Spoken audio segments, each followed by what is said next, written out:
Hello বন্ধুরা, কেমন আছো সবাই? চলে এসেছি আবার একটা নতুন ভিডিও নিয়ে। এই ভিডিওটা করতে অনেক লেট হয়ে গেল, একটু অন্য কাজে ব্যস্ত ছিলাম, এই জন্য। এই যে দেখতেই পাচ্ছ সকালের খাবার, এখন বাজে 11টার খাবার। অনেকটা বড় হয়ে গিয়েছে, দেখো বন্ধুরা, তোমরা কমেন্ট করে জানাও কতটা বড় হয়ে গিয়েছে। দেখেছো, আইডিয়া 40 কিলো করে হয়ে গিয়েছে এক একটা। ঠিক আছে, ওই যে যেটা গেল ওইদিকে, ওইটার একটার আমাদের ডাকও চলে এসছে, কিন্তু এখন দেবো না ডাক। দুটো ডাক পরে ওকে বিট করাবো।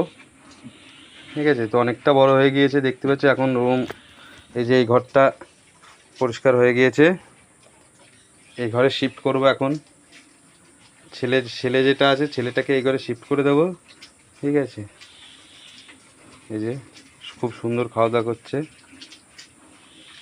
আজকে বৃষ্টি নেই। এই যে দেখতে পাচ্ছ, এই যে আর পাশের দুটো ঘর আছে, এই ঘর দুটো বর্ষা শেষ হলেই মোটামুটি এই রান্নার যে খড়িগুলো আছে, জ্বালানি, এইগুলো সরিয়ে এই পিছনে আবার এই যে কলা বাগান আছে, পিছনে আরও ঘর হবে, 10টা ঘর হবে, একদম সোজাই চলে যাবে ঘর।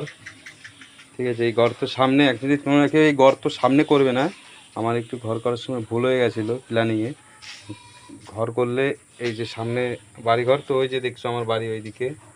ঠিক আছে, তো এই যে পাশের বাড়ি আছে, গন্ধ আসে।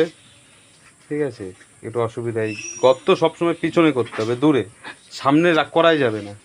আমার প্ল্যানিংটা প্রথমে ভুল হয়ে গেছিলো, তো এই জন্য সামনে, এখন এইদিকে ঢালু। এখন আমার এই ঘর একটা ড্রেন করে পিছনে নিতে হবে, না হলে আবার এটাকে ঢালাই করে এই এই পিছন সাইডটা, এই সাইডটা আমার উঁচু করতে হবে, নিচু করতে হবে, এই সাইডটা উঁচু করতে হবে। তো যাই হোক, এই যে দেখো খুব শান্ত, খাবার পেলে ওরা আর কিছু চায় না, খুব শান্ত। এই যে, ঠিক আছে,